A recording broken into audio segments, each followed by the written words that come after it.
Пері мен пенде.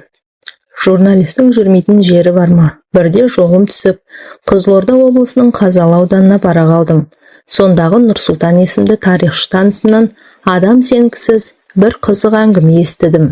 Майын тамызып айтып бергенде аузымды ашып көзімді жұма беріппін. Бұны қайдан естідің дедім, таңданысымды жасыра алмай.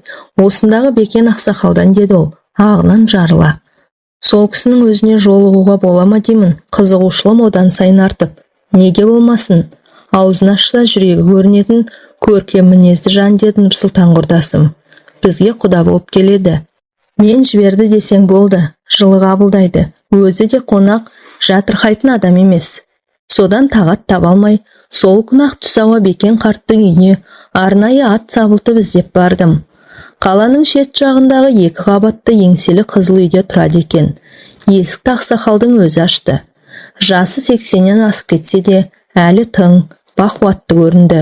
Жүріс-тұрысы да ширақ, сөзі де түзу. Емен жарқын амандасты.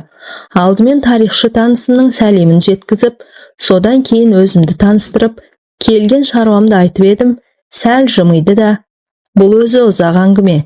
Мен алдымен намаз оқып алайын. Сен мында отыра тұр деді, қонақ бөлмеге бастап кіріп.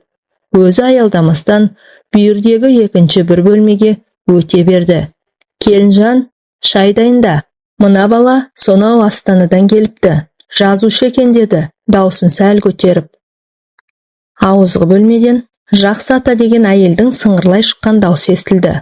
Мен жасыл барқыттан тысталған диванға қонжия кеттім де, жан-жағыма бағдарлай көз тастадым. Қақ төрде қызыл қоңыр гарнитур тұр. Ішкі жағына әртүрлі шыны ыдыстар қойылған. Сол жақ қабырғаны сан түсті бояумен түрленген түкті кілем тұтастай жауып тұр. Ал оң жақта рамаға салынған ескі фотосуреттер ілінген. Ортада үлкен үстел. Бір кезде басына ақ орамал жартқан орта жастардағы қараторы келіншек кірді. Сыпайы амандасты да дастархан жайып шай жасай бастады. Көп ұзамай ақсақалда келді. Әйел буы бұрқыраған шәйнекті алдымызға қойды да шығып кетті.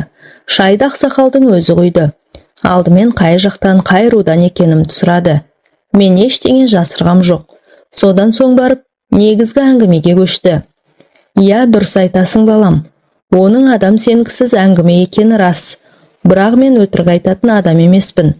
Кәрі қойдың жасындай өмірім қалғанда жалған сөйлеп, пұшпаққа шыға қоймаспын деді. Салмақтай сөз саптап. Жоқ ата, о не дегеніңіз? Мен сізге толық сенемін дедім. Сөзімді нығырлай түсіп. Айта беріңіз. Ендеше тыңдап алам.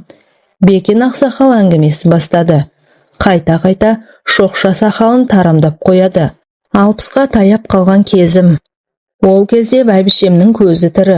Ұлды ұяға, қызды қияға қондырып, мойнымыздан ауыр жүк түскендей алаңсыз ғұмыр кешіп жатқан күндердің бірінде аяқ астынан кенже келіннің денсаулығы сыр беріп, сырқаттанып қалмасы бар ма? Алғашқында онша мән бере қойған жоқпыз. Бірте-бірте мінез құлқы өзгеріп, күйде ұстамасы ұстап қалатын болды. Сөйтсек, құс аурумен ауырады екен ғой байқұс бала. Құс қайтқанда немесе қайтып келгенде дерті тіпті қозып кетеді екен. Жалпақ тілмен айтқанда көтеріліп ауырады. Содан қаратпаған дәрігеріміз, апармаған ауруханамыз қалмады. Бірақ ем қона қоймады. Сөйтіп жегеніміз желім, ішкеніміз ірің боп жанымыз жадып, жүдеп жүргенде әлдебіреулерден Қазалыда үлкен бір бақсы бар. Зікір салып, құс ауруын емдейді дегенде естідім. Кеңес дәуірінің дүрілдеп тұрған кезі.